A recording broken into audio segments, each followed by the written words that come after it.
খোলাফায়ে রাশেদার সোনালী দিন কেন যে ফিরে আর আসে না, সকলে পেয়ে তার অধিকার, কেন যে মন খুলে হাসে না। ধনির আসনে বসে ওমারে। বাংলাদেশের ঐতিহ্যবাহী জেলা নোয়াখালী, কোম্পানিগঞ্জ থানার অন্তর্গত চর পার্বতী হাজিপাড়া মাদ্রাসা সংলগ্ন ময়দানে ইসলামিয়া মাদ্রাসার উদ্যোগে 2 দিন ব্যাপী ঐতিহাসিক তাফসিরুল কোরআন মাহফিলের সমাপনী রজনীর স্বনামধন্য সভাপতি, প্রাণ প্রিয় নোয়াখালীবাসী। বাংলাদেশে জেলার উপরে মানুষের একটা দুর্বলতা আছে, কারণ মানুষ জানে যে জেলায় আলেম বেশি। সমস্যা আছে, যে জেলায় আলেম বেশি এ জেলায় জালেমও বেশি। তার প্রমাণ এই যে কাওয়া কাকু যা জ্বালিয়েছে কাওয়া। আলহামদুলিল্লাহ, যাক, উনি যেন আল্লাহর কাছে চলে যায়। দল মত জাতি বর্ণ ধর্ম নির্বিশেষে আজকের এই অনুষ্ঠান এখানে উপস্থিত হয়েছেন আমার শ্রদ্ধাভাজন বড় ভাই জনাব আল আমিন ওয়ারাফা'না লাকা যিকরাক। তার ছোট্ট একটা সন্তান দেখলেন না, কেবল 4-এ পড়ে। আমরা তো যখন 4-এ পড়তাম, আমার মনে হয় 5 পর্যন্ত আমি মানে প্যানই পড়ি না, মানে ওই বয়সে। আর দেখলেন না কি ভাবসাব, এতগুলো মানুষের সামনে 8-9 বছর বয়স ইংরেজিতে বক্তব্য দিচ্ছে। ছেলে মেয়ে বানাতে হলে এরকম বানাতে হবে। আমার তো আল্লাহর ছেলে দেয়নি, আমার 3টা মেয়ে। আল্লাহ মেয়েদেরকে যেন ইসলামী ছাত্রী সংস্থার মাধ্যমে তাদেরকে খাদিজাতুল কুবরার মতো, ফাতেমাতুজ জাহরার মতো, হযরতে আয়েশা সিদ্দিকার মতো বানিয়ে দেন, আমিন। এই অনুষ্ঠান শুধু মুসলমানদের জন্য আয়োজন হয়েছে না, মানুষ যারা হাদা বায়ানুল লিন্নাস, এ বয়ান যত মানুষ আছে তাদের জন্য। কোন মানুষ? লিন্নাস, লাম ব্যবহার করা হয় জীবিত মানুষদের জন্য। কোন মানুষ? দুঃখজনক হলেও সত্য, আমাদের এই দেশটা এমন রসাতলে গিয়েছিল যে 96% মুসলমানের দেশে আমরা জীবিত মানুষদেরকে কোরআন শোনাতে পারতাম না। আপনাদের এই থানায় বাড়ি হয়তো কোম্পানিগঞ্জ না, যে মির্জা কাদির, এই লোকটার কারণে আমি কতবার এখানে এসেছি, কিন্তু কথা আমারে বলতে দেয়নি। এখান থেকে আবার ঘুরে যাওয়া লেগেছে কুষ্টিয়ায়। কোথায় সে আল্লাহর ওলি, কোথায়? আজকে আসেন তো মাইক কেড়ে নিন, আসেন, যে মাইক দিয়ে দিলাম, কেড়ে নিন। জাতি আজ বুঝে ফেলেছে যে কোরআনে কারিম আমরা জীবিত মানুষদের শোনাতে আসতাম, অথচ এই শয়তানগুলোর বাবা মা মারা যাক, আমারে ডাক দিয়ে বলবে হুজুর কোরআন পড়ে দিন। তোর বাবা মা মারা গেছে, এখন কোরআন পড়ে করবো কি? কোরআন পড়ার দরকার ছিল তো ওই সময় যতক্ষণ জীবিত ছিল। কথা বলে না কেন? ওয়ানজালনা ইলাইকা যিকরা লিতুবাজ্জিনা লিন-নাসি মা নুযিলা ইলাইহিম ওয়া লাআল্লাহুম ইয়াতাফাক্কারুন। সূরা নাহাল 14 নম্বর পারা 11 নম্বর পৃষ্ঠা 3 নম্বর লাইনে 44 নম্বর আয়াতের শেষের দিকে আছে। আল্লাহ তাআলা বলেন, ওয়ানজালনা ইলাইকা যিকরা, হে নবী, এই কিতাব আমি কিন্তু আপনার উপরে এই জিকিরটা নাজিল করেছি। লিতুবাজ্জিনা লিন-নাস, এই যে লাম আছে, লিন-নাস আপনি দিয়েছেন, এই কারণে আল্লাহ দিয়েছেন যে জীবিত মানুষদের সামনে আপনি ব্যাখ্যা করবেন। আপনার কাজ স্পষ্টভাবে ব্যাখ্যা বিশ্লেষণ করে জীবিত মানুষকে শোনানো। আর যারা আপনাকে শুনতে আসবে কোরআন, তাদের দায়িত্ব এটা নিয়ে বাড়ি যেন তারা চিন্তা ভাবনা করে। তারা আজকে আমার দায়িত্ব আমি খোলাখুলি বলবো, আর আপনার দায়িত্ব এগুলো নিয়ে বাড়ি যেয়ে চিন্তা ভাবনা করবেন। কি কথা বলেন না কেন? করবেন তো, এই আয়াতটা মানবেন। হ্যাঁ, আমাকে আল্লাহ যতটুকু যোগ্যতা দিয়েছে নির্ধারিত আয়াতের উপর আমি চেষ্টা চালাবো তাফসীর আকারে কথা বলার, ইনশাআল্লাহ। তা আপনারও দায়িত্ব আল্লাহ দিয়েছেন, ওয়ালা আল্লাহুম ইয়াতাফাক্কারুন, যেন তারা চিন্তা ভাবনা করে। কি চিন্তা করবেন, কি বলা হচ্ছে কোরআন দিয়ে আপনাকে, ওইটা বাড়ি যেয়ে মিলাবেন। যদি জীবনে থাকে আলহামদুলিল্লাহ, না থাকলে মিলাতে হবে আমাদের জীবনে। মাওলানা হোসাইন মাহফুজ এসেছে আমার সাথে, আজকে ওর বাবা মারা গেছে।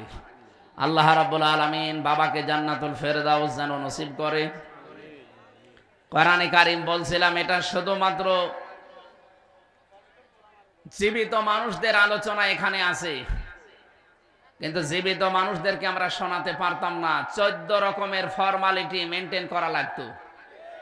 এইটা আবার অনেকের সামনে নিয়ে আসার চেষ্টায় আছেন। আজকেও একজন বক্তব্য দিয়েছে যে তাফসীরুল কোরআন মাহফিলের নামে আগামী থেকে এভাবে আর ধর্মের প্রচার হবে না। আমরা যদি যেতে পারি কোরআনে কারিমের এই প্রচার আমরা সংকুচিত করে দেব।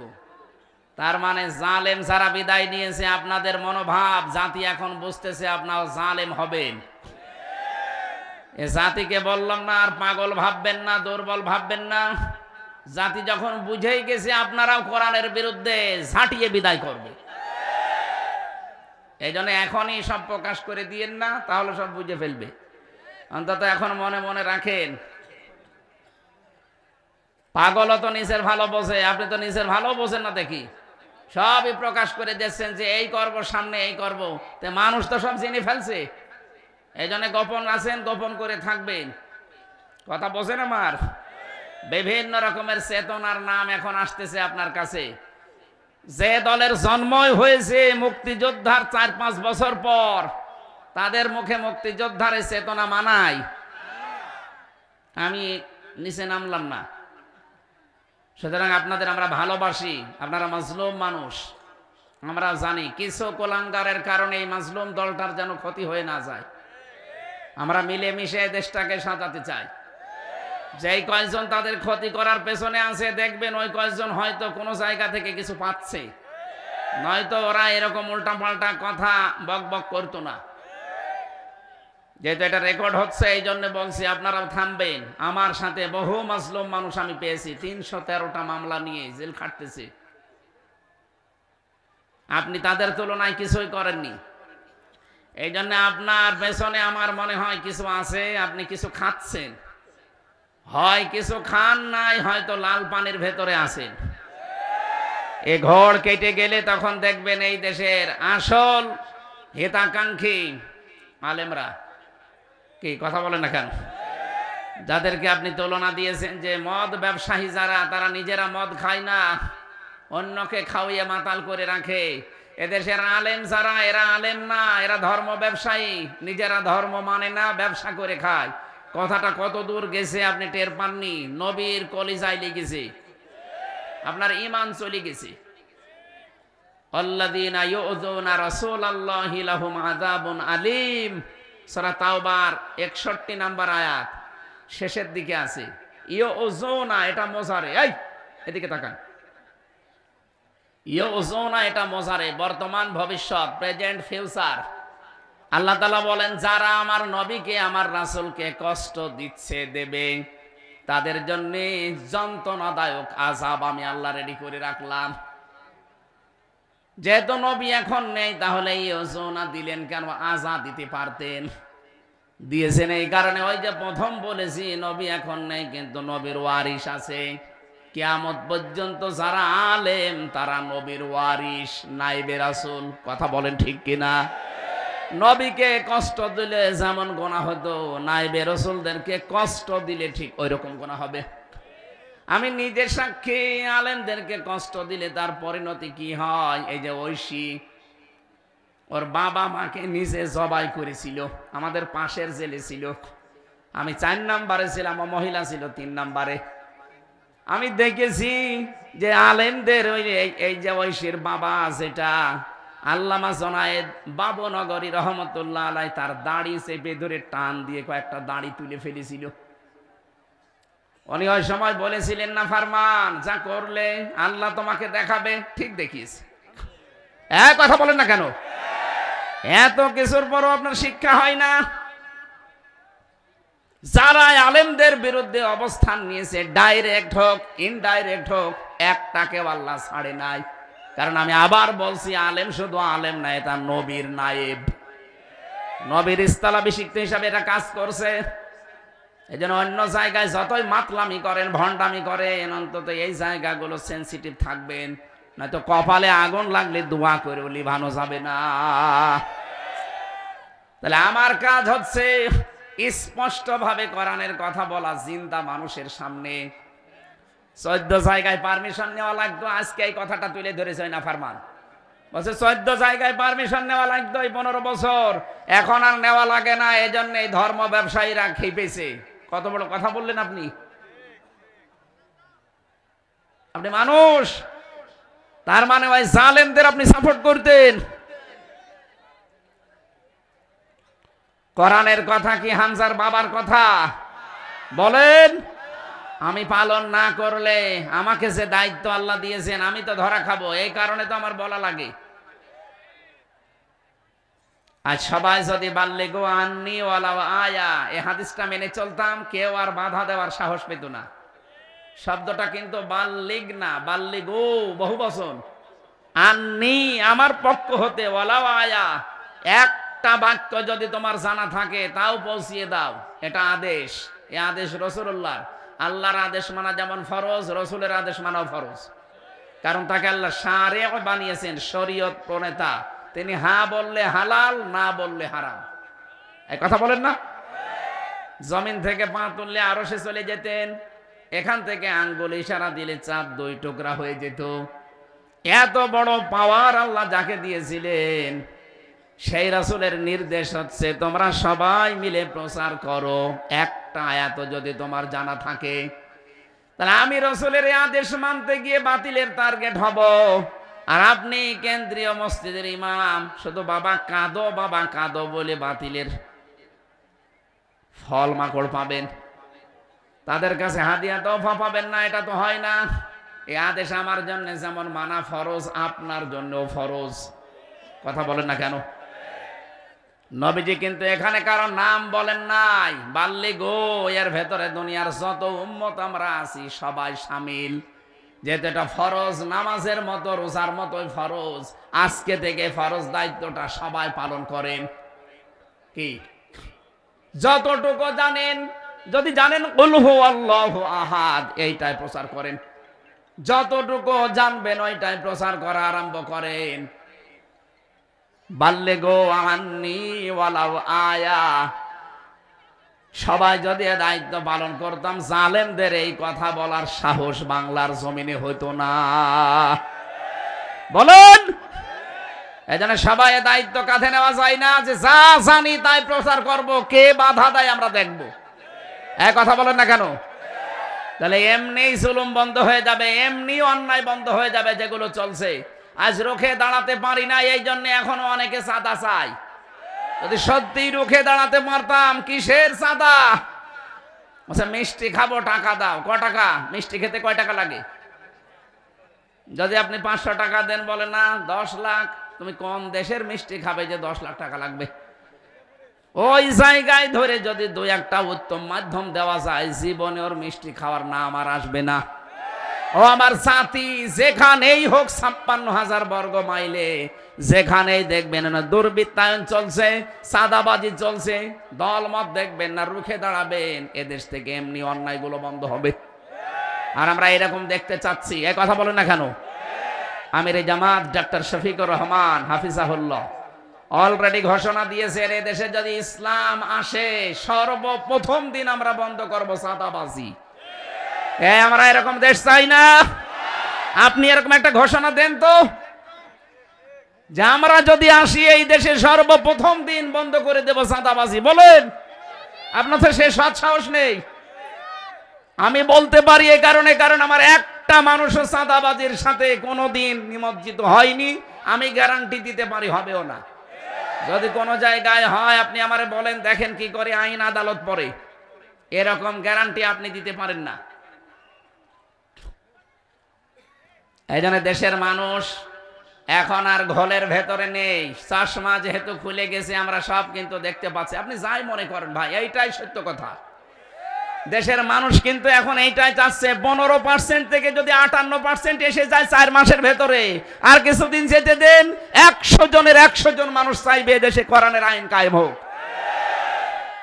এমনি মানুষের গায়ে লাগছে। ওরা হাঁ করলে নাকি বুঝে ফেলে, হয় হাসাদা নয় হালসা। এত কিছু বোঝেন আপনি। এই জন্য জীবিত মানুষদের কোরআন শোনাতে হলে এই দেশে অনুমতি, কিসের অনুমতি লাগবে? গোয়েন্দা বিভাগের প্রধান যিনি, আমি কয়েকদিন আগে কথা বলেছিলাম, হোয়াটসঅ্যাপে আমাকে বলছিল, হুজুর কোরআনের কথা 56,000 বর্গ মাইলে যেই ফোর্সে বলা দরকার ওই ফোর্সে আল্লাহর কথাগুলো মানুষকে শোনাবেন।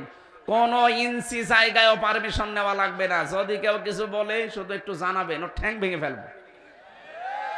বললাম, স্যার আপনি ছিলেন কোথায়? বলছে, আমি নতুন দায়িত্ব পেয়েছি। আমরা চাই এরকম মানুষই দায়িত্ব পাক। কথা বলেন না কেন?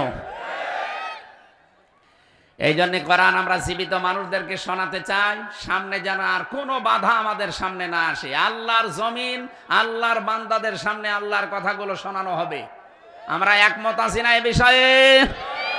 আল্লাহ আমাদের মেনে নেওয়ার তৌফিক দিন, আমিন। দরুদ আর সালাম পড়ছি আমাদের নবী, মানবতার মহান শিক্ষক মুহাম্মদুর রাসূলুল্লাহ সাল্লাল্লাহু আলাইহি ওয়াসাল্লামের প্রতি। আমার আজকের তেলাওয়াত কিন্তু আয়াত আপনারা শুনেছেন, সূরা নামল।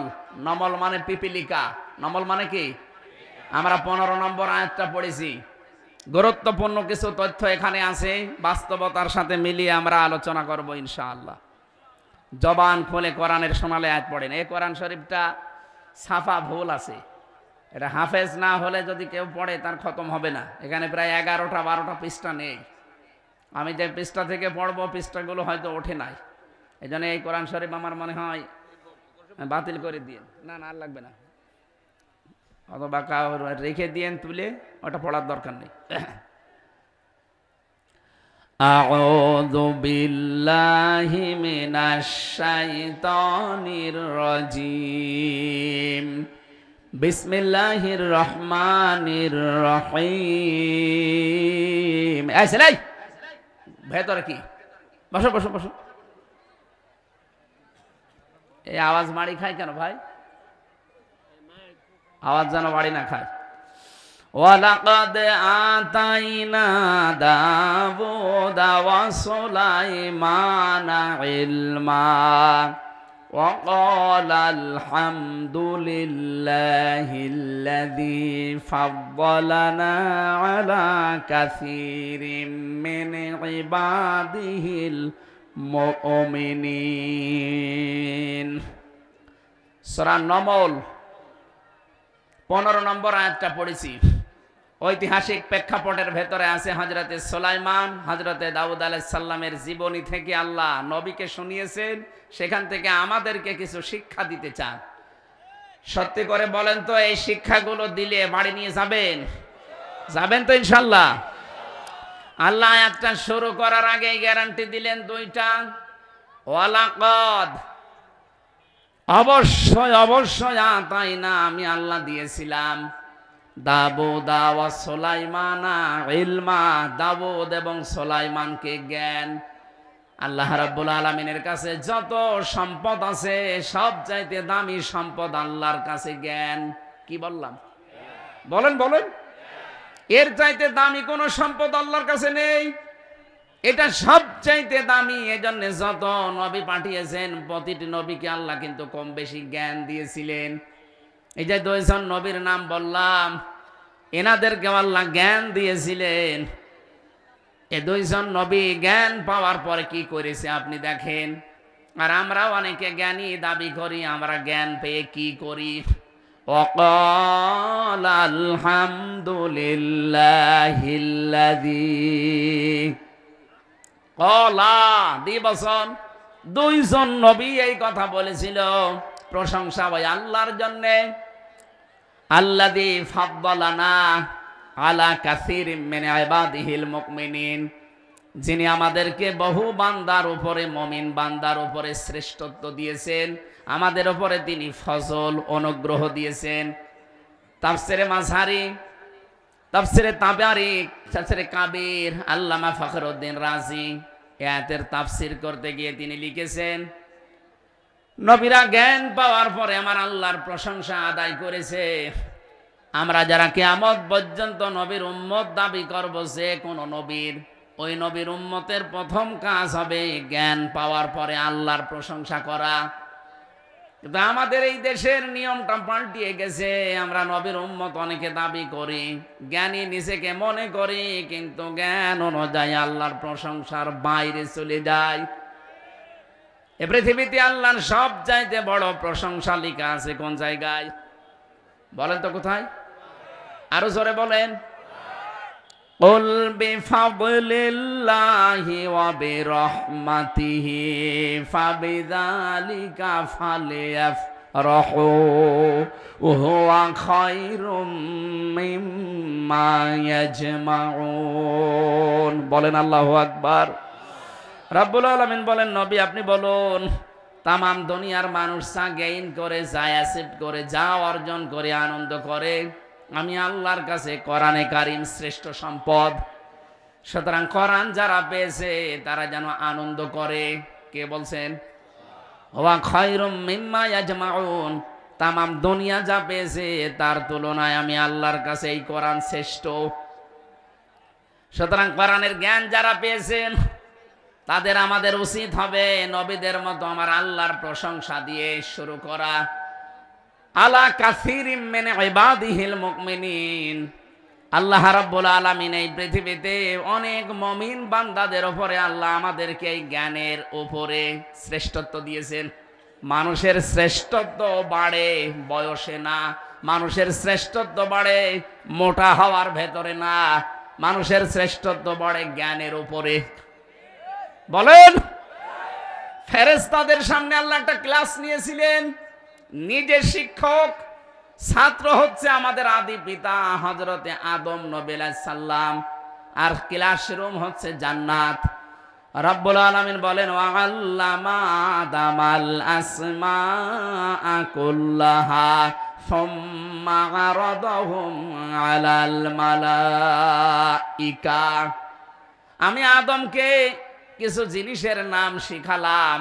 এখানে অনেক আলেম আছে হয়তো মনে করেন আমরা যেখানে কিছু জিনিসের নাম মানে আলু, পটল, ঝিঙা, এগুলো না। একটা গুরুত্বপূর্ণ ক্লাসে এই সমস্ত জিনিসের নাম কোন সময় আল্লাহ শিখাতে পারে আপনার মনে হয়? এই সমস্ত জিনিসের নাম ওই ময়দানে ওই ক্লাসে শেখানোর দরকার কি? তাও যেমন তেমন শিক্ষক না, আল্লাহ নিজে সরাসরি শিক্ষক। সুবহানাল্লাহ বলতে পারেন না? এই এদিকে তাকান, হচ্ছে না, এদিকে তাকান। আমি কিন্তু প্রশ্ন করব এখনই।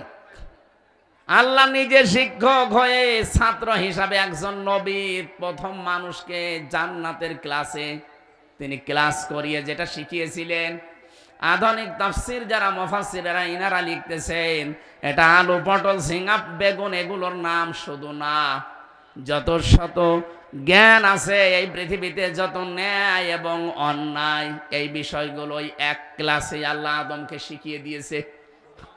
কিন্তু ফেরেশতাদেরকে তো আল্লাহর ওইটা দেয়নি। ওনাদেরকে যে বিষয়ে জ্ঞান দিয়েছে ওইটা ছাড়া ওরা অন্য কিছু আর জানে না। অথচ যত ন্যায় আছে, যত অন্যায় আছে, সব আল্লাহ এক ক্লাসে আমাদের আদম নবীকে শিখিয়ে দিয়েছেন। সুম্মা আরাদাহুম আলাল মালাইকা। ফেরেশতাদের সামনে বললেন যে এগুলোর নাম বলো দেখি। ফেরেশতারা বলেছে আমরা জানি না। ক্বালু সুবহানাকা লা ইলমা লানা ইল্লা মা আল্লামতানা ইন্নাকা আনতাল আলিমুল হাকিম। বলেন আল্লাহু আকবার। আমার ভাইরা আয়াতের সামারাইজ এটা দাঁড়িয়ে দিয়েছিলেন ফেরেশতাদের উপরে। এই যে তাকে সেজদা দিতে বলেছে সম্মানজনক, এই একটাই মাত্র কারণ, তার জ্ঞান ছিল। কি ছিল? তাহলে আমাদেরও মর্যাদার সম্মান বাড়ানোর পেছনে একটাই কারণ, যে আমাদের জ্ঞান। কিন্তু জ্ঞান অনুযায়ী কোনো মানুষ যদি আমল করতে পারে, কোরআনে কারীম জানিয়েছে ইয়ারফাইল্লাহুল্লাযীনা আমানু মিনকুম ওয়াল্লাযীনা উতুল ইলমা দারাজাত। সূরা মুজাদালার 11 নম্বর আয়াতের মাঝের অংশে আছে আল্লাহ বলেন আমি রফা করি, উচ্চ করি, দিনের পর দিন বাড়াতেই থাকে। এটাও মোজারে, বর্তমান, ভবিষ্যৎ, প্রেজেন্ট, ফিউচার। দিন যত যাবে তাদের মর্যাদা বাড়তেই থাকবে, যারা ঈমান এনেছে আর যারা ইলম পেয়েছে। সুতরাং আপনি নিজেকে বড় মনে করে আপনার মর্যাদা আপনি বাড়াতে পারবেন না। ঈমান আনা লাগবে, আর ঈমান আনার পরে মাস্ট বি আপনাকে ইলম অর্জন করা লাগবে, জ্ঞান।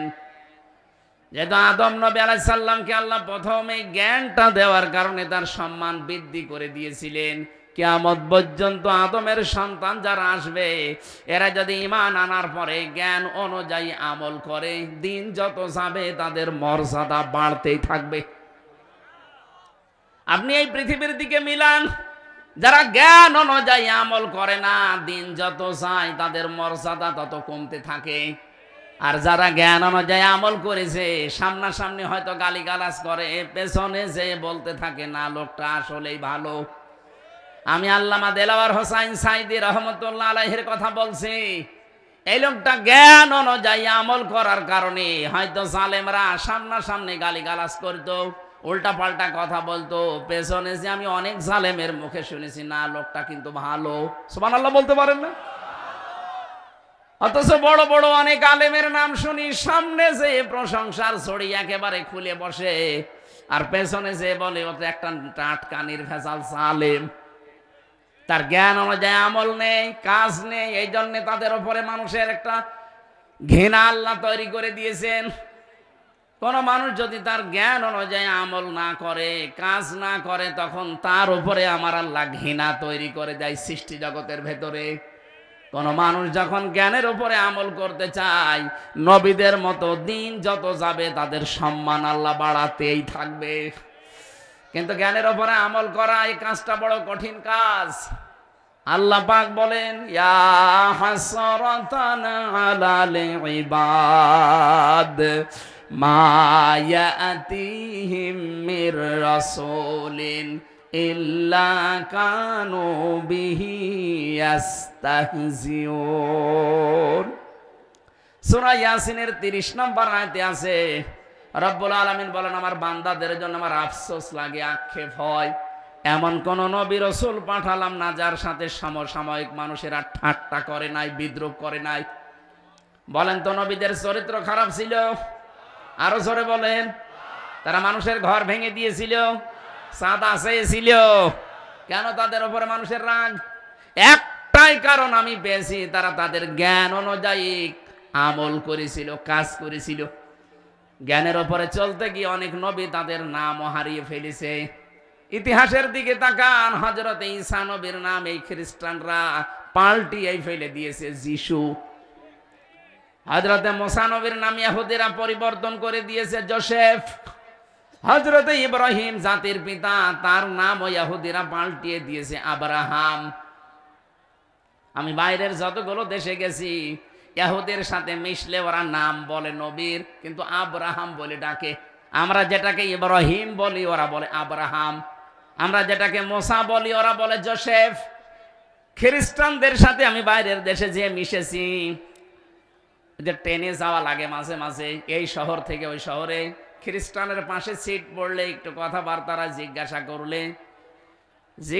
করলে তখন নবীর কথা তোলে। আমার এই চেহারা দেখে মনে করে এর কাছে হয়তো এরকম কিছু পাওয়া যাবে। জিজ্ঞাসা করে নবীর নাম কি বলেন তো, বলে যিশু, তার মানে ঈসা আলাইহিস সালাম। ওরা নামই পাল্টিয়ে দিয়েছে। বিশ্ব নবীর একজন জলিলুল কদর সাহাবী হযরতে জাবির রাদিয়াল্লাহু তাআলা আনহু, তার নামও পাল্টিয়ে দিয়েছে আল জাবরা। কি শোনেন আল জাবরা? মুসলিম বিজ্ঞানী ছিল আল ক্যামি, তার নামও পাল্টিয়ে দিয়েছে কেমিস্ট্রি। এই বাংলাদেশের দিকেও তাকান, অনেক আলেম যখন জ্ঞানের উপরে আমল করতে আরম্ভ করে, তাদের নাম সালেমরা পাল্টিয়ে দেয়। হেফাজত ইসলামের সাবেক আমির আল্লামা আহমেদ শফি, তার নামই পরিবর্তন করে দিয়েছে তেতুল হুজুর। ওনার নাম কি তেতুল হুজুর ছিল? শহীদ আব্দুল কাদের মোল্লা, তার নাম পাল্টিয়ে দিয়েছে কসাই কাদের। অথচ উনি যতদিন ছাত্র ইউনিয়নে ছিল, কমিউনিস্ট ছিল, ততদিন ওনার নাম পাল্টায়নি। যেই জ্ঞানের উপরে আমল করতে গেছে জালেমরা নামই পাল্টিয়ে দিয়েছে। শুধু পাল্টিয়ে দেয়নি, নামের পরিবর্তনের মাধ্যমে তার ফাঁসিও দিয়েছে।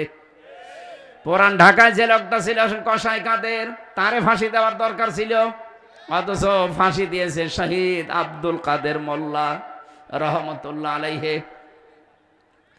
কোরআনের পাখি আল্লামা দেলাওয়ার হোসাইন সাইদি রহমতুল্লাহ আলাই, তার নামও পাল্টিয়ে দিয়েছে দেল্লু শিকদার। এই কথা বলছেন এখন, আমি বানিয়ে বলছি? আমার নামও পাল্টিয়েছে, এই কারণে বলছি আমার নাম দিয়েছে পিসকে হুজুর। আমি কি পিসকে? তার মানে নামের পরিবর্তন করা, নাম পাল্টিয়ে দেওয়া। এই 15.5 বছরে কত নামের পরিবর্তন হয়েছে আপনি দেখেছেন? শহীদ জিয়া, তার নামে বিমানবন্দর ছিল, সেইটাও পাল্টিয়ে দিয়েছে। নাম পরিবর্তনের হেডিক যারা তৈরি করেছিলেন, এ জাতি কিন্তু আপনাদের দেখানো পথে হাঁটছে। আপনাদের নাম আর কোনো জায়গায় তারা রাখতে রাজি না। এখন যে বই বের হচ্ছে, বইয়ের ভেতরে আল্লাহর ওলিদের কারো নাম আর নেই, কারণ আপনারা তো নিজেরাই নাম পাল্টানো শিখিয়েছেন। ওয়ালা তালমিজু আনফুসাকুম ওয়ালা তানাবাজু বিল আলকাব বিইসাল ইসমুল ফুসুক বাদাল ঈমান ওয়া মান লাম ইয়াতুব ফাউলাইকা হুমুজ জালিমুন। রব্বুল আলামিন বলেন, সাবধান, কারো নাম পাল্টিয়ে ডাকবা না, উলট পালট নামে ডাকবা না। যারা নামের পরিবর্তন করে দাও, এরা যদি তাওবা না করে মারা যায়, এরা জালেম। এরা কি বলেন? বলুন।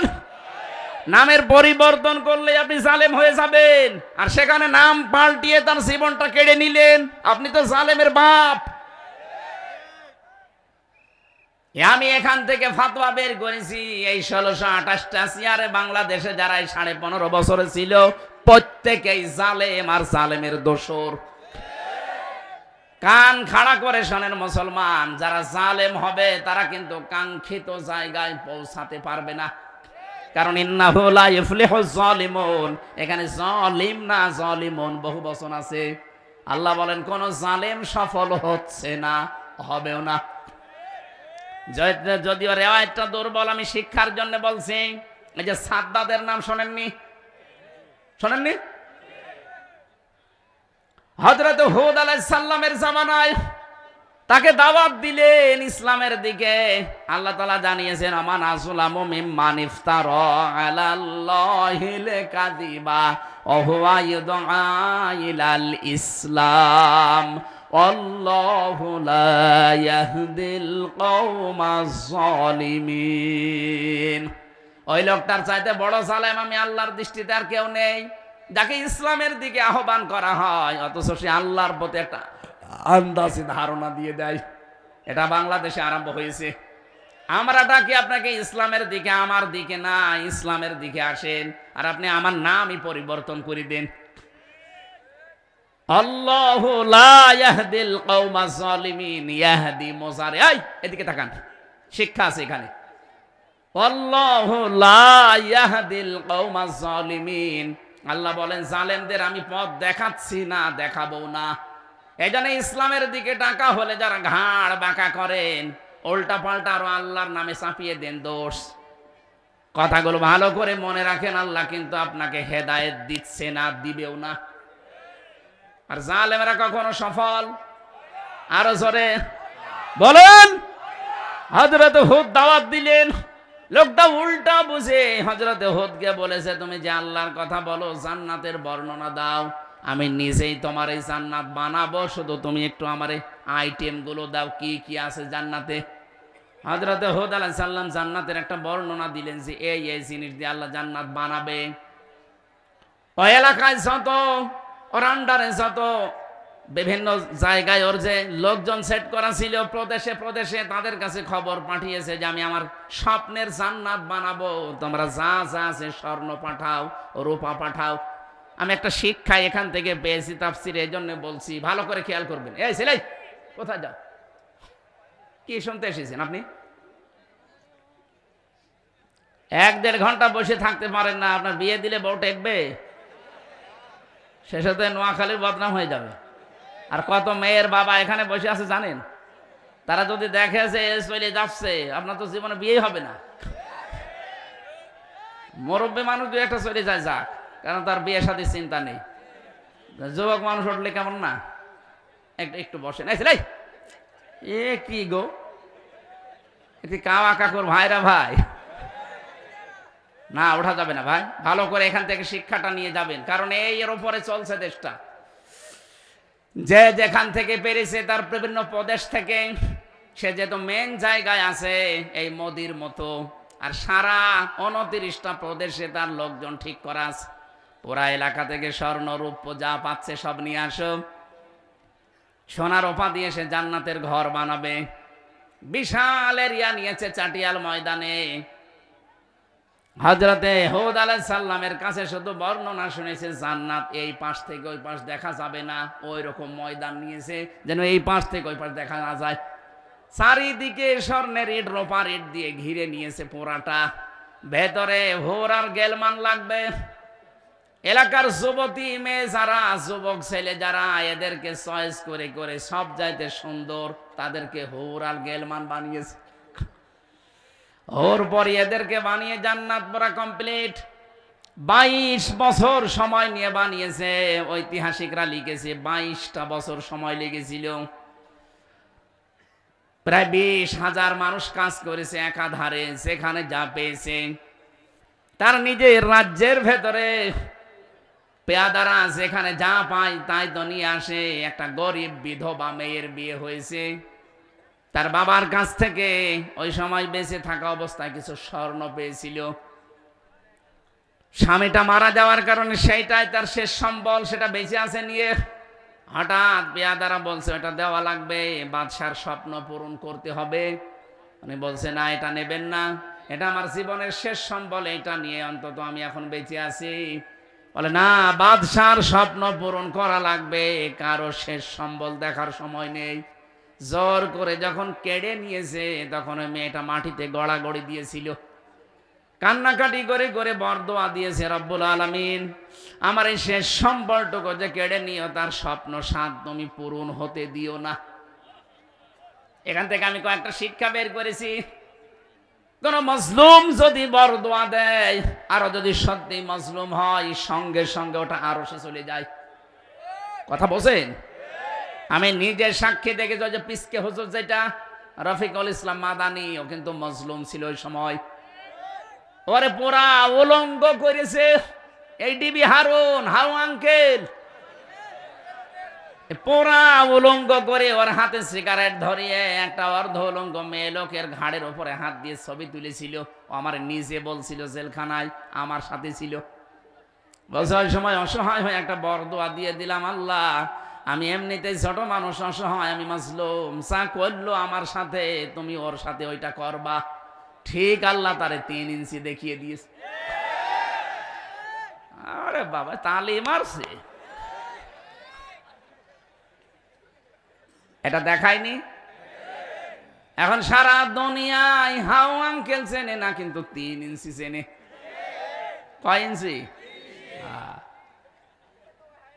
আলেমের বরদোয়া এটা। এই মেয়েটা যখন বরদোয়া দিয়েছে, রব্বুল আলামিন আমার শেষ সম্বলটুকু ওর কেড়ে নিয়ে গেল, ওর স্বপ্নর সাথ যেন পূরণ না হয়। যেহেতু মজলুমের দোয়ার সঙ্গে সঙ্গে আরো সে চলে যায়, আমার আল্লাহ ওই মেয়েটার দোয়া কবুল করে নিয়েছে।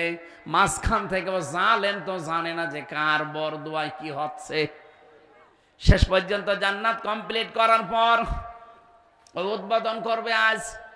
এমন কড়া নিরাপত্তা দিয়েছে যে পিপিলিকা পর্যন্ত যেন আসতে না পারে।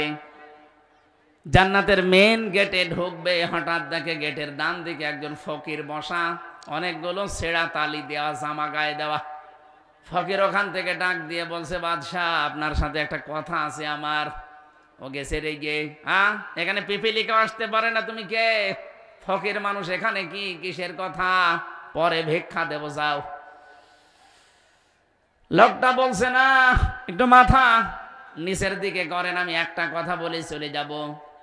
ঘোড়া থেকে হালকা মাথা নামিয়েছে, কানের কাছে মুখ নিয়ে বলছে, আমি কিন্তু দুনিয়ার ফকির না, আমি আজরাইল। এই মুহূর্তেই তোমার জান কবজ করার জন্য আমাকে আদেশ দিয়েছে আল্লাহ, ভেতরে আর যাওয়া যাবে না। ও বলেছিল আমাকে একটু সময় দাও, আমি শুধু আমার এই শখের জান্নাতটা এক নজর পাক দিয়ে আসবো, এরপরে আমার জানটা নিয়ে নিও। হযরতে আজরাইল বলেছে না, ইযা জাআ আজালুহুম লা ইস্তাখিরুনা সাআতাও ওয়া লা ইস্তাকদিমুন। যখন যার সময় এসে যাবে তাকে আর এক সেকেন্ড আগেও না পরেও না, সময় আর নেই, ভেতরে যাওয়া যাবে না। সাদ্দাত কিন্তু জোর করে, আমি লেখা পেয়েছি তাফসিরে, ও জোর করে ঘোড়ার পিঠ থেকে জান্নাতের ওই চৌকাঠ স্পর্শ করার জন্য লাফ দিয়েছিল। চৌকাঠ পাওয়ার আগেই ঘোড়ার পিঠ থেকে পড়ে গেছে জান্নাতের বাইরে। মুফাসসিরিন ইকরাম কয়েকটা শিক্ষা এখান থেকে দিতে চেয়েছেন। ও যে জান্নাতের চৌকাঠ পর্যন্ত পৌঁছাতে পারে নাই, কারণ ওই মহিলাটার বরদোয়া। ওই অসহায় নির্যাতিত মেয়েটা বরদোয়া দিয়েছিল, আল্লাহ আমার শেষ সম্বল যে কেড়ে নিল, তাকে তার স্বপ্ন সাধ পূরণ করতে দিও না। আমার আল্লাহ কিন্তু ওইটা শুনেছেন এবং কবুলও করে নিয়েছেন। এই 15.5 বছরে কত মানুষের আর্তনাদ, কত মানুষের চোখের পানি। আরে ভাই, আমি তো ভিকটিম, আমি নিজে জানি। রাতের বেলা যখন পিটাতো, এমনিতেই মাটির নিচে, এমনিতে আয়না ঘর, যার নাম শোনেন আয়না ঘর, এরপরে মাটির নিচে অন্ধকার, এরপরে এসে আন্দাজে পিটায়। 2-3 জন মিলে 4-5 ঘন্টা পিটাতে আছে। একেবারে যখন নিস্তেজ হয়ে যায় যে মরে যাবে, তখন ওদের কাছে ইনজেকশন আছে, এমন একটা ইনজেকশন দেয় আপনি নড়ে উঠবেন, আবার পিটাবে। হঠাৎ রাত 12টা-1টার সময় 4-5 জন মুখোশধারী মানুষ, চেনা যায় না, মুখ বাঁধা, এসে বলে ওঠেন। কি, কোথায়? ওঠেন, আপনাকে তুলে নিয়ে চোখ বেঁধে দেবে, হাত বেঁধে দিয়ে পা বেঁধে গাড়ির ভেতরে নিয়ে কালো কাঁচ আটকিয়ে দেবে। সারা রাত ঘুরবে, শুধু ঘুরতেই থাকবে, কোথায় কোথায় নিয়ে যায় কেউ জানে না। হঠাৎ রাত 3টা-4টা যখন বাজে, ফজরের আজানের আগে আগে, আপনি দেখবেন আপনি গাজীপুর জঙ্গলে, কি এখানে কি, অথবা দেখবেন টাঙ্গাইলের মধুপুর, ওই যে বিশাল জঙ্গল, ওখানে চোখ খুলেই বলবেন যে এখানে কি আমার, বলবে তোমারে ছেড়ে দিলাম, যাও। অত মনে করবে যে আমার জীবনটা বেঁচে গেল, সেই দৌড় দেবে পেছন দিক থেকে গুলি করে, বলবে সকালে যে ক্রস ফায়ারে মরে গেছে। এই চলছিল, আপনি টের পান, আমি নিজে দেখেছি, এই চলছিল। কত মানুষের চোখের পানি, কত মানুষের রক্ত, আর্তনাদ, শব্দ মিলিয়ে আছে এই জালেমের পতনের পেছনে। আপনি জানেন ওর 41 সালের স্বপ্ন সাত পূরণ হতে দেয়নি এই মাজলুমের বরদোয়া। সাদ্দাদের স্বপ্ন পূরণ হতে দেয়নি ওই মহিলার বরদোয়া। আর দেশে হাজারো মায়ের বরদোয়া লেগে আছে এই জালেমের চেয়ারের পেছনে।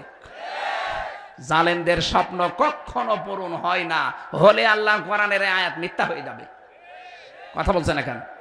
হ্যাঁ, সাময়িক জালেমকে আল্লাহ ছাড় দেয়, কিন্তু ছেড়ে দেবে না। বলেন, এই জন্য আমরা সামনে যদি কেউ আসেন, জালেম যেন হবেন না। যে আশা নিয়ে আসতেছে, জীবনও আপনার আশা পূরণ হবে না। আশা যদি পূরণই হয়ে যায় জালেমদের, তাহলে কোরআনে আল্লাহ আয়াত দিত না, ইন্নাহু লা ইউফলিহুজ জালিমুন। সূরা ইউসুফ 12 নম্বর পারা 17 নম্বর পৃষ্ঠা 3 নম্বর লাইনে আছে, 22 নম্বর আয়াতের শেষের দিকে। এত দলিল দিয়েও যদি কারো মন খারাপ হয় যে না আমি সফল হব, আপনি হন, দেখি আল্লাহ পারে না, আপনি পারেন। আমি যে জ্ঞানের কথা তুলেছিলাম, নবীরা জ্ঞান পাওয়ার পরে তারা আল্লাহর শুকরিয়া আদায় করেছে আর বলেছে, আল্লাহ তুমি আলেম, তুমি মুমিন বান্দাদের উপরে আমাদেরকে তুমি মর্যাদা দিয়েছো, এই জন্য আমরা শুকরিয়া আদায় করলাম। আর আমরা অনেক জ্ঞান পাপীকে দেখতে পাচ্ছি আল্লাহর শুকরিয়া আদায়ের বাইরে তারা শয়তানের শুকরিয়া আদায় করছে। এটা মিন ইবাদিহিল মুমিনিন, মুমিনদের, মুমিন বান্দাদের উপরে তুমি আমাদেরকে ফজল দিয়েছো, আমাদের মর্যাদা দিয়েছো। এখানে আমার প্রশ্ন হচ্ছে মুমিন শব্দটা নিয়ে, আমরা কি আসলেই মুমিন? হ্যাঁ, কথা বুঝে শুনে বলবেন, আমরা কি আসলেই মুমিন? না না, মুমিন হতে হলে ঈমান আনতে হয়। আমরা তো ইমান আনি নাই, আমরা ইমান পেয়েছি। বাপ দাদা পূর্বপুরুষ মুসলমান ছিল, ওই বংশে আসার কারণে আমিও মুমিন। আমি ইমান আনলাম কবে? কোরআন শরীফে পুরাটা পড়ে দেখেন, কোন জায়গায় ইমান যারা পেয়েছো তাদেরকে আমি বলছি এ কথা পাবেন না। যেখানেই দেখবেন যারা ইমান এনেছো, ইমান ইন্নাল্লাযীনা আমানু ওয়া আমিলুস সালিহাত, যারা ইমান এনেছো তাদের কথা বলা হচ্ছে। সাহাবায়ে কেরাম ইমান পেয়েছিলেন না ইমান এনেছিলেন? বাংলার মুসলমানেরা ইমান আনতে হলে কিন্তু আগে একটা কাজ করা লাগে, তার নাম তাগুত ছেড়ে দেওয়া লাগে। কি কথা বুঝতেছেন? আপনি তাগুত ছেড়ে দিয়ে যদি ইমানের দাবি করেন আপনি মুমিন, তাহলে আপনার ইমানটা টিকিয়ে রাখতে পারবেন। আর তাগুত ছেড়ে না দিয়ে যদি ইমানের দাবি করেন, ঝড় আসলে আপনার ইমানও লিবে যাবে। আমি এটা বানালাম, ফামা ইয়াকফুর বিত-তাগুতি ওয়া ইউমিন বিল্লাহ ফাকাদ ইসতামসাকা বিল উরওয়াতিল ওয়াসকা লা ইনফিসামা লাহা ওয়াল্লাহু সামিউন আলিম। আল্লাহ পাক বলেন, কেউ যদি ঈমান আনতে চায় তার প্রথম কাজ হবে সে যেন তাগুত ছেড়ে দেয়। এই বাংলাদেশের ইতিহাস দেখেন, যারা তাগুত ছেড়ে দিয়ে ঈমানের দাবি করেছে, কত ঝড় ঝাপটা গেছে তাদের উপরে, তাদের ঈমান থেকে টলাতে পারে নাই। ডক্টর শফিকুল ইসলাম মাসুদ তার একজন 57 দিন রংটা রিমান্ডে ছিল। আমি তো নিজে দেখেছি এ সমস্ত জায়গা ওনার কিচ্ছু নেই, সব হাড় গোড় একেবারে গুঁড়ো করে ফেলেছে জালেমরা। দেলাওয়ার ভাই ছিল শিবিরের সাবেক সভাপতি, তার গরম করে ওনার লজ্জা স্থান দিয়ে ঢুকিয়েছে। যারা ঢুকিয়েছে তারা আমারও রিমান্ডে ছিল, আমাকে বলছিল এসে যে দেলাওয়ারকে লাথি দিয়েছি একেবারে ফুটবলের মতো। তার গরম করার পরে যখন আগুনের মতো লাল টকটক করে, তখন ওর লজ্জা স্থানের ভেতর 3-4 জন চেপে ধরে ঢুকিয়েছে। ওর পুরুষাঙ্গ নষ্ট হয়ে গেছে, যদি আল্লাহ চিকিৎসার মাধ্যমে পরবর্তীতে আল্লাহ ফেরত দিয়ে দিয়েছে। 57 দিন যে লোকটা রিমান্ডে পড়ে আছে, দেখেননি তার চিহ্নগুলো? পুলিশের কাঁধে যখন নিয়েছে তো আমরা দেখতাম পুলিশ পর্যন্ত হাউমাউ করে কাঁদছে, কিন্তু কিছু করার নেই। এত বড় কঠিন মুহূর্তের পরেও জালেমরা তাকে এক চুল পরিমাণ টলাতে পারে নাই। আরে ভাই, আমি তো বাস্তব কথা বলছি। আপনি ঈমান এনেছেন তাগুত ছেড়ে না দিয়ে, এই জন্য নোয়াখালীতে ঝড় ওঠে, এখানে আপনার বাতি নিভে যায়। আপনি যদি তাগুত ছেড়ে দিয়ে ঈমান আনতেন, সামাম দুনিয়ায় একদিকে গেল আপনাকে কেউ টলাতে পারতো না। আল্লামা সাঈদীকে টলাতে পেরেছে না? কত অফার দিয়েছিল জালেমরা, আমি নিজে তো তার সাথে ছিলাম। আমার মাঝে আমি একদিন তার সাথে দেখা হয়েছিল, 10 মিনিটের জন্য কয়েকটা উপদেশ আমাকে দিয়েছিল। আমি দেখেছিলাম লোকটার ঈমান কি। তাকে বলেছিল, আপনি শুধু দলটা ছেড়ে দিয়ে নিজে একটা দল গঠন করেন, নিজে আপনি পীর হয়ে যান, নিজে ওই দলের সভাপতি হন, যা লাগে আমরা আপনাকে দেব, আপনার মুরিদ কত হয় আপনি শুধু দেখবেন। উনি বলেছিলেন, না, ইসলামে রাজনীতি করা ফরজ, নামাজ পড়া যেমন ফরজ, রোজা রাখা ফরজ, ইসলামে রাজনীতি করা কি? আরো জোরে বলেন। আল্লাহর নবী জানিয়েছেন, আমি হাদিসটা বলছি, যে মানুষগুলো শিক্ষা নিতে চান এখান থেকে নিতে পারবেন। যারা আমাদের নাম শুনলে উল্টা পাল্টা ধারণা করেন তাদেরকে বলছি।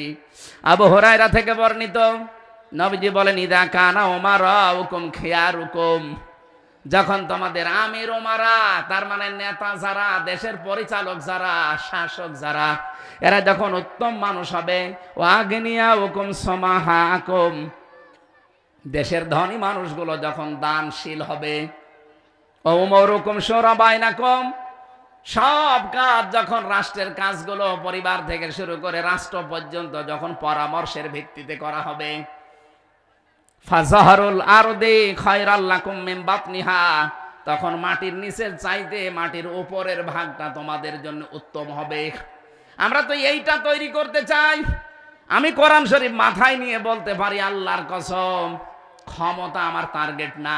আমার টার্গেট মানুষগুলো এমন ভালো তৈরি করতে হবে যে মানুষগুলো দেশের ভেতরে সব চাইতে উত্তম হবে।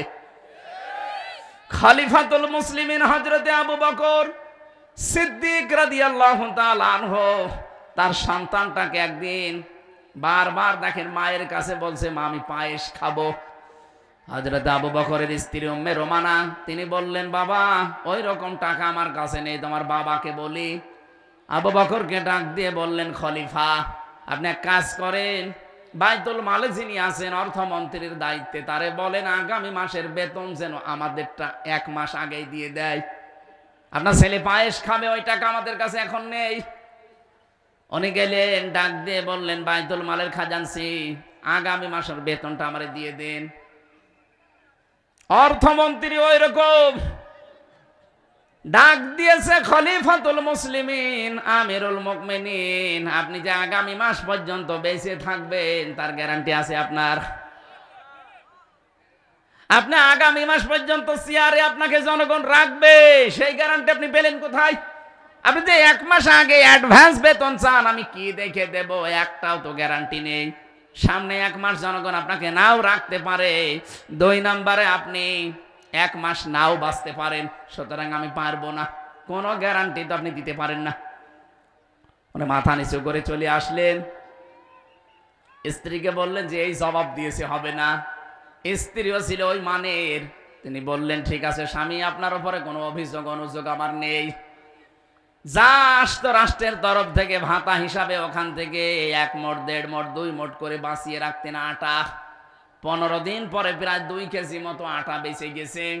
প্রতিবেশীর কাছে বিক্রি করে ওইটা দিয়ে পায়েস বানিয়েছে, দুপুরবেলা সন্তানকে খাবার দিয়েছে।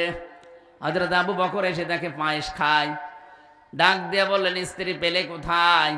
জবাব দিয়েছে যে এইভাবে আমি বানিয়েছি। উনি সঙ্গে সঙ্গে গেলেন বাইতুল মালে, খাজানচিকে ডাক দিয়ে বললেন, দেখো আগামী মাস থেকে আমার যদি মাসে মাসে 12,000 টাকা বেতন দাও, তে 2,000 টাকা কম দিবা। আমি দেখলাম যে 2,000 টাকা কম হলেও আমার সংসার চলবে। ইদা কানা উমারাউকুম খিয়ারুকুম, আজ দায়িত্বশীল মানুষগুলো যদি এইটা করতো, এই দেশটা আমার মনে হয় দাঁড়িয়ে যেত। আমরা শুধু উপরে উপরে দেখতে পাচ্ছি মেগা মেগা, কিসের মেগা? মেগা ডাকাতি হয়েছে। এক পদ্মা সেতু 32,000 কোটি টাকা খরচ। আমি হিসাব করে দেখেছি, যারা জানে ও বিষয়ে তাদের সাথে 4টা পদ্মা সেতু বানানো যেত ওই টাকা দিয়ে। প্রতি মাসে বছরে বছরে, এই 15.5 বছরে প্রতি বছরে 42,000 কোটি টাকা পাচার হয়েছে বিদেশে। একজনের নাম আমরা শুনে গালিগালাজ করে শুধু, কিন্তু তার বোনটা এই যে রেহানা, এই মহিলাও 62,000 কোটি টাকা শুধু ওই পাবনার রূপপুর পারমাণবিক কেন্দ্র থেকে আত্মসাৎ করেছে। দেখান, তার সাথে যারাই সংস্পর্শে ছিল তারাই শুধু মারিং কাটিং। একজনের বাড়ির সংখ্যা শুনলাম 620টা। আমি কালকে পটুয়াখালী ছিলাম, সেখানে ওই লোকটা মারা গেছে, মাত্র 5 বছর ক্ষমতায় ছিল, 780 বিঘা জমির মালিক সেই লোকটা। অথচ নির্বাচনে যখন দাঁড়ায় তখন ইস্তেহারে জমা দিয়েছিল যে আমার জমির সংখ্যা মাত্র 5.5 বিঘা। 5.5 বিঘা জমি থেকে 780 বিঘা জমি ফেরেশতারা সব দিয়েছে। আমরা তো হাদিসটা মানতে চাচ্ছি। 2 নম্বর পয়েন্টে ছিল ইদা কানা উমারুকুম খিরারাকুম, যখন দেখবে তোমাদের আমির ওমারা, শাসক গোষ্ঠী যারা জমিনের ভেতরে সবচাইতে নিকৃষ্ট চরিত্রের, তারা আসলে আমরা তাই পেয়েছি। এই যে দরবেশের নাম বললে আমার কেমন যেন ঘিন ঘিন করে গায়ের ভেতরে। এত বড় একটা দরবেশ, এত বড় দাড়ি, আর 36,000 কোটি টাকা মারিং কাটিং করিস। দরবেশি যদি এই করে তাহলে ধরবেশ যেগুলো। 2 নম্বরে নবীজি বলেন আগনিয়াউকুম বুখালাকুম, যখন দেখবে ধনী মানুষগুলো কৃপণ হয়ে গেছে, এখন ধনী মানুষগুলো অনেকে কৃপণতা করছেন, এটা আস্তে আস্তে চরিত্র বদলান। 3 নম্বরে ওয়ামুরুকুম ইলা নিসাইকুম, যখন দেখবে এই পৃথিবীতে যত কাজকর্ম সব মেয়েদের পরামর্শ মতো করা হচ্ছে। এই কথা বলে না কেন?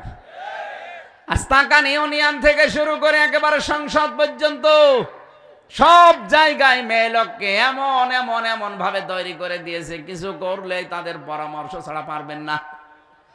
নবীজি বলেন শেষ কথা হচ্ছে ফাবাতনুল আরদি খায়রাল্লাকুম মিন যাহরিহা, তখন তোমাদের জন্য জমিনের উপরের ভাগের চাইতে জমিনের নিচের ভাগ, তার মানে কবরই ভালো হবে। আমার মনে হচ্ছিল এই 15.5 বছরে আমাদের জীবনে এরকম সময় এসে গিয়েছিল। আল্লাহ যেন পাল্টিয়ে দিয়েছে নিজের কুদরতি হাত দিয়ে। আল্লাহ যেন জমিনের নিচের অংশের ছাড়া উপরের অংশ আমাদের জন্য উত্তম বানিয়ে দেন, বলেন আমিন। এই হাদিসটা মানা লাগবে। যখন দেশের শাসক গোষ্ঠী হবে সবচাইতে উত্তম চরিত্রের, যখন দেশের ধনী মানুষগুলো দানশীল হবে, যখন সব কাজ, রাষ্ট্রের কাজগুলো, পরিবারের কাজগুলো যখন পরামর্শের ভিত্তিতে করা হবে, তখন দেখবেন এই জমিনটা একটা মিনি জান্নাত হয়ে গেছে, বলেন সুবহানাল্লাহ। এই জন্য ঈমান আনতে হলে আমাদেরকে তাগুত ছেড়ে দিয়ে ঈমানের দাবি করলে ওটা টিকে থাকতে পারবেন। আর তাগুত ছেড়ে না দিয়ে যদি ঈমানের দাবি করেন, ওই মাওলানা রুহুল আমিনের মতো, মাওলানা ফরিদউদ্দিন মাসুদের মতো, শুধু বাতাস পাল্টাবে, আপনিও পাল্টিয়ে যাবেন। কি আমি কি কথা বোঝাতে পেরেছি না, নাকি নাম ধরা লাগবে? আমি তো নাম ধরেই ফেলেছি, যে আমি উদাহরণ দিয়ে বোঝালাম। এরপরও আপনি যদি বলেন না এটা হচ্ছে না, বলেন আপনি কোনটা হবে বলেন। বাস্তবে দেখালাম আপনাকে, যারা তাগুত ছেড়ে দিয়ে ঈমান এনেছিল, এত ঝড় ঝপটা গেছে, ঝঞ্ঝা বিক্ষুব্ধ পৃথিবীতে তাদেরকে এক চুল টলাতে পারে নাই।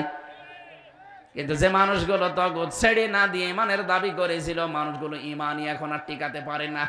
শুধু একটু ভয় দেখাবেন, উল্টিয়ে যাবে।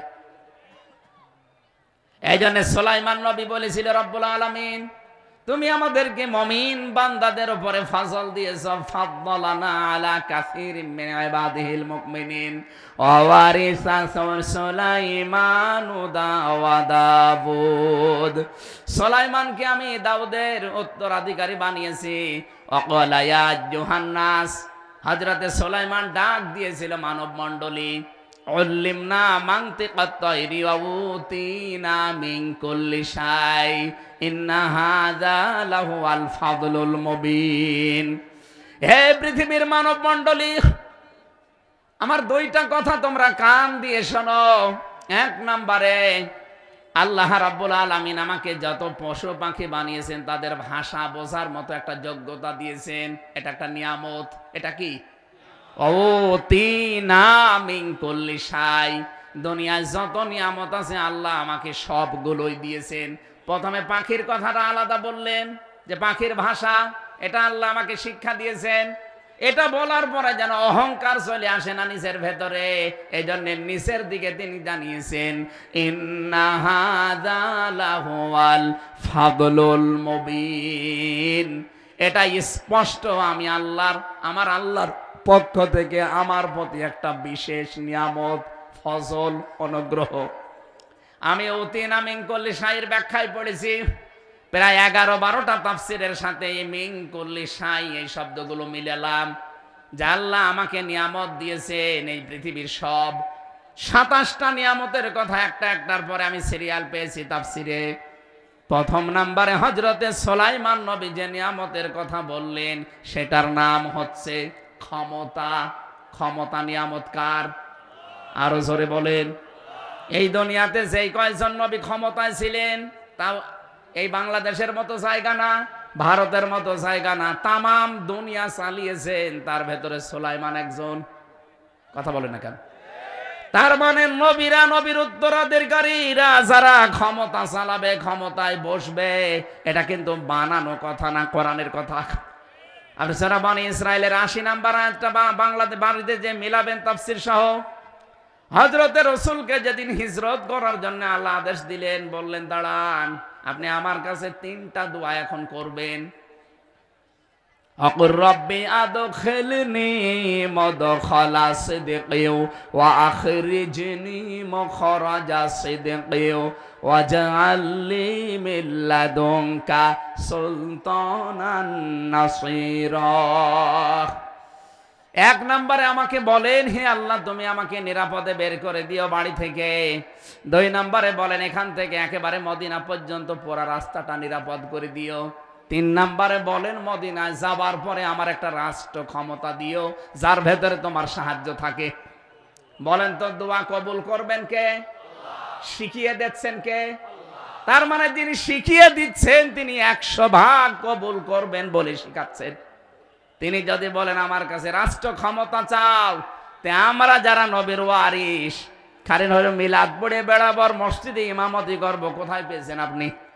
আমরা তো চাই নবীদের মতো এই দেশ এই পৃথিবীকে আমরাও কোরআনে কারিম দিয়ে শাসন করি। এটা একটা নিয়ামত। এই নিয়ামতের দিকে আমরা যারা এগিয়ে যেতে চাই, আসতে চাই, তাদের নামে আপনি ধর্ম ব্যবসায়ী লাগাতে চান। আমি জানি, এখন বুঝে গেছি আয়াত অনুযায়ী আপনি নবীদের শত্রু। কথা বলেন না কেন? হযরতে সুলাইমান আলাইহিস সালামের 27টা পয়েন্টের ভেতরে প্রথম নাম্বার বললেন, আমাকে যত নিয়ামত দেওয়া হয়েছে তার প্রথম নাম্বার নিয়ামতে যে আল্লাহ তুমি আমাকে রাষ্ট্র ক্ষমতা দিয়েছো। এর পরবর্তীতে ওয়াহশির আলী সুলাইমান আদা মিনাল জিন্নি ওয়াল ইনসি ওয়াত তায়রি ফাহুম ইউসাউন। তিনি যেহেতু বিশাল ক্ষমতার অধিকারী, তার মানুষ, জিন এবং পাখিদের বহর ছিল, সামনে নিয়ে যাচ্ছিলেন। হাত্তা ইযা তাওয়ালা ওয়াদিন নামলি ক্বালাত নামলাতু ইয়া আইয়ুহান নামলু দুখুলু মাসাকিনাকুম লা ইয়াহতিমান্নাকুম সুলাইমান ওয়া জুনুদুহু ওয়া হুম লা ইয়াশউরুন। হযরতে সুলাইমান বিশাল বহর নিয়ে যখন বের হলেন, দেখলেন রাস্তার পাশে একটা পিপিলিকার চাক। পিপিলিকার বড় যেটা মাথা মোটা, ওইটা একটু নিজের পাখার উপরে, ঠ্যাঙের উপরে ভর দিয়ে দাঁড়িয়ে জাতিকে সতর্ক করছে, হে আমার পিপিলিকার দলেরা, তাড়াতাড়ি গর্তের ভেতরে, বাসার ভেতরে প্রবেশ করো। সুলাইমান নবী দল বল নিয়ে আসতেছে, না জানি তাদের অজান্তেই তোমরা পিষ্ট হয়ে মরে যেতে পারো। মুফাসসিরিন ইকরাম এখান থেকে শিক্ষা দিয়েছেন, এই পৃথিবীর ময়দানে একটা পিপিলিকা তার নিজের জাতিকে সতর্ক করছে, বাঁচানোর জন্য ঘরে প্রবেশ করছে, গর্তে প্রবেশ করাচ্ছে। এই জন্য আল্লাহ এত বেশি খুশি হয়েছিলেন, তার নামে আল্লাহ একটা সূরা নাযিল করে দিয়েছেন। আজ যারা দুনিয়াতে নেতৃত্ব দিতে চান, নেতা হতে চান, তাদেরও প্রথম দায়িত্ব জাতিকে বাঁচানো। অজ্ঞাত স্বরে কত কিছু আসতেছে। এই যে ভারত থেকে পিন আপ করা পত্রিকা আসে, আকাশ সংস্কৃতির নামে কত উল্টাপাল্টা জিনিস আসে। আপনি নেতৃত্ব দিতে চান, কত কিছু আসতেছে। ডাল আসে না, মদ আসে, গাঁজা আসে, বাবা আসে। এগুলো থেকে জাতিকে বাঁচানোর জন্য নেতৃত্ব যারা দিতে চায়, তারা যেন সতর্ক করে। আর আমরা এমন নেতা পেয়েছি, এমন নেতৃত্ব দেয় যারা এগুলোর আরো ব্যবসা করে। পিপিলিকার নাম সুলাইমান আলাইহিস সালামের নাম, পিপিলিকার নামে আল্লাহ সূরা এমনি দেয়নি। সে নিজেকে ঠ্যাঙ্গের উপরে, পায়ের উপরে ভর দিয়ে জাতিকে সতর্ক করেছিল, আমার জাতিরা আসতেছে সুলাইমান নবী বহর নিয়ে, হয়তো মনের অজান্তে তাদের অজ্ঞাতসারে তোমরা পিষে শেষ হয়ে যেতে পারো। সুতরাং বাঁচতে চাইলে আগে প্রবেশ করো ঘরে। আল্লাহ রাব্বুল আলামিনের এখান থেকে আমি মাসলা পেয়েছি তাফসিরে, কোন মানুষ যদি কিয়ামত পর্যন্ত নেতৃত্ব এই দুনিয়ায় দিতে চায়, তারও প্রথম দায়িত্ব হবে জাতিকে বাঁচানোর জন্য চেষ্টা করা।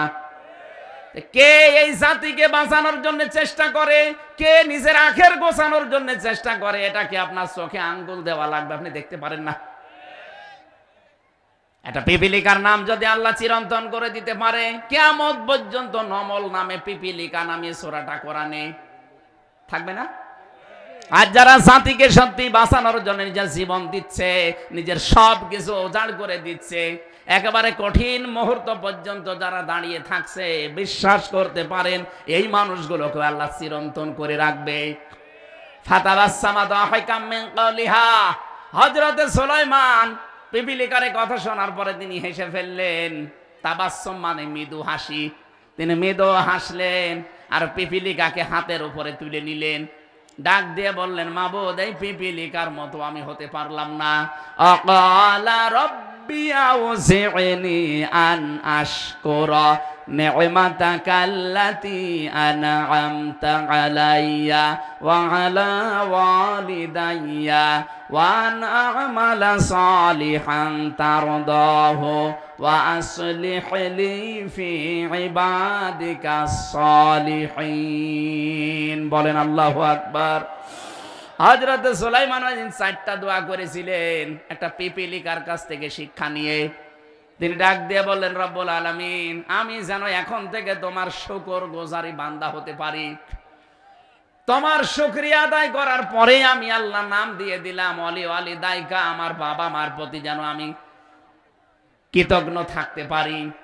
কোরআন শরীফের ভেতরে আপনি 3টা আয়াত পাবেন, 3টার সাথে 3টা রিলেটেড করা আছে, সম্পর্কিত করা আছে। যেখানে আল্লাহর শুকরিয়া আদায় পাবেন, সঙ্গে সঙ্গে দেখবেন আল্লাহর পরেই মা বাবার নাম দেওয়া আছে। তার মানে আল্লাহর শুকরিয়া যদি কেউ আদায় করে, মা বাবার খেদমত না করে, সে যেন আল্লাহর শুকরিয়া আদায় করে না। যেখানে আপনি ইতাআতের কথা পাবেন, সেখানে দেখবেন আতিউল্লাহ ওয়া আতিউর রাসূলা, আল্লাহর ইতাআত করো, রাসূলের ইতাআত করো। আল্লাহর কথা মানেন, রাসূলের কথা মানেন না, আপনি বুঝবেন আপনি আল্লাহকেও মানেন না। কোরআন এভাবে 3টা বিষয় সাজিয়ে দিয়েছে, আনিশকুরলি ওয়ালি ওয়ালিদাইকা, আমি আল্লাহর শুকরিয়া আদায় করছি এবং আমার মা বাবার শুকরিয়া আদায় করছি। 3 নম্বরে যেখানে আপনি নামাজের কথা দেখবেন, সঙ্গে সঙ্গে দেখবেন যাকাতের কথা, আকিমুস সালাতা ওয়া আতুজ যাকাত। যারা নামাজ পড়ে এবং যাকাত দেয়, মুফাসসির বলেছেন যারা নামাজ পড়ে কিন্তু যাকাত দেয় না, সম্পদ থাকার পরে ওরা যেন নামাজও পড়ে না। এই জন্য আল্লাহর শুকরিয়া আদায়ের পাশাপাশি তিনি বললেন, আল্লাহ আমি মা বাবার প্রতি যেন কৃতজ্ঞ থাকি। এত মর্যাদা মা বাবার। এখান থেকে আমরা একটা শিক্ষা বের করেছি, আজ হাজারো পরিবারে মা বাবা কিন্তু উপেক্ষিত, তাদেরকে আজ আলাদা করে দেওয়া হচ্ছে বিনা কারণে, তাদেরকে আজ বাড়ি থেকে বের করে দিচ্ছে, অনেকে বৃদ্ধাশ্রমে রেখে আসতেছে। আর এগুলোর পেছনে যারা কারণ হিসাবে দাঁড়িয়ে আছে তারা আমাদের বউ। 100 ভাগের 98টা পরিবারে বউর কারণে সন্তানগুলো মা বাপকে আলাদা করে দেয়, তাদের খরচ দিতে চায় না, তাদেরকে বৃদ্ধাশ্রমে রেখে আসে, অথবা 3-4টে ছেলে হলে একজনের দিকে ঠেলে দিয়ে দেয়। এই কথা বলছেন না কেন? তাছাড়া কোন সন্তান কি চায় যে আমার মা বাবা আলাদা হয়ে যাক? না। আমি নিজের সন্তান হিসাবে প্রত্যেকটা সন্তানের দায়িত্ব নিয়ে বলতে পারি, কোন সন্তান দুনিয়ায় চাই না যে আমার মা বাবা আমার থেকে আলাদা হয়ে যাক। কিন্তু এটা বাধ্য হয় অনেক সন্তান তার স্ত্রীর কারণে। ওই স্ত্রীরও দোষ না, ওই স্ত্রীকে মাঝে মাঝে ঔষধ দেয় ওর মা আর ওর বড় বোন। নাকি এটা বেশি বলে ফেললাম? ওখান থেকে ঔষধ পাঠায় আর ঔষধ খায়, পাগল হয়ে যায়।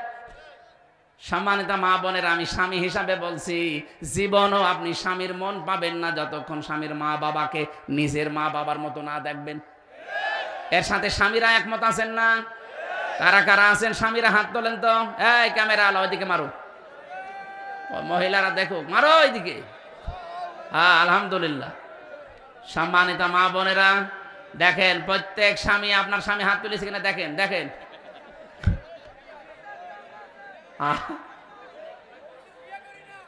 বিয়ে না করলে হাত তোলার দরকার নেই।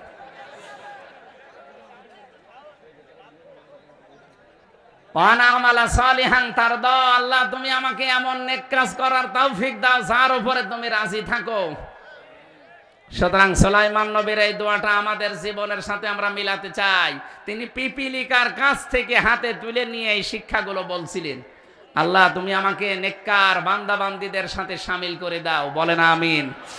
বারাকাল্লাহু লানা ওয়া লাকুম ফিল কোরআনিল আযীম। আল্লাহুম্মা আমিন। আমার লিখিত বই পাওয়া যায়, জেলখানায় লিখেছিলাম মেয়েদের উপরে, নামাজের উপরে, সৃষ্টি জগৎ নিয়ে। যাবার সময় স্টেজ থেকে কয়েকটা আছে নিয়েছেন। লা ইলাহা ইল্লা আনতা সুবহানাকা ইন্নী কুনতু মিনাজ জালিমিন। রব্বানা যালামনা আনফুসানা ওয়া ইল্লাম তাগফির লানা ওয়া তারহামনা লানাকুনান্না মিনাল খাসিরিন। রব্বুল আলামিন, তোমার কুদরতের নজরটা একটু দিয়ে দেখো। নোয়াখালী জেলার কোম্পানিগঞ্জ থানা হাসিপাড়া হাজার হাজার বান্দা বান্দি বসে আছে। আল্লাহ তাআলা গভীর রজনী, এখন রাত 11টা বাজতে চলেছে। কিছুক্ষণ পরে আমরা অনেকে তাহাজ্জুদের নামাজে দাঁড়াবো। এই গভীর রজনী পর্যন্ত তোমার যে বান্দা বান্দিরা কোরআনে কারিমের কথাগুলো চাতক পাখির মতো শুনছিল, মেহেরবানি করে এগুলো আমাদের জীবনে তুমি মিলিয়ে দাও। আল্লাহ তাআলা হযরত দাউদ এবং সুলাইমান নবীকে দিয়ে যেটা শিক্ষা দিতে চাইলে আমাদের জীবনে তুমি এগুলো বাস্তবায়নের তৌফিক দাও। এ মাহফিল করার জন্য তোমার যে যুবক বান্দারা শ্রম দিয়েছে, প্রবাস থেকে আমার মিজানুর রহমান, এই ভাইয়ের মাধ্যমে এই মাহফিলটা নিয়েছিলাম আমার ভাইয়েরা খালিদ সাইফুল্লাহর দ্বারা। যত যুবকরাই মাহফিলের জন্য 2টা দিন ধরে শ্রম দিচ্ছে, আল্লাহ তাআলা যুবকদেরকে যে মা পেটে নিয়েছে মায়ের পেট খাদিজার মতো বানিয়ে দাও। সম্মানিতা মা বোনেরা বসে আছে শীতের ভেতরে কষ্ট করে, এদেরকে তোমার রোগ শোক থেকে বাঁচাও, স্বামী সোহাগিনী বানিয়ে দাও। অনেক পরিবারে অশান্তি আছে, আল্লাহ মেহেরবানি করে শান্তির ফায়সালা তৈরি করে দাও। মাহফিলের প্রধান অতিথি একজন আলেম মানুষ, সভাপতিকে তুমি কবুল করো, অসুস্থ তিনি, আল্লাহ তাকে শেফায়ে কামেলা আজেলা দান করো।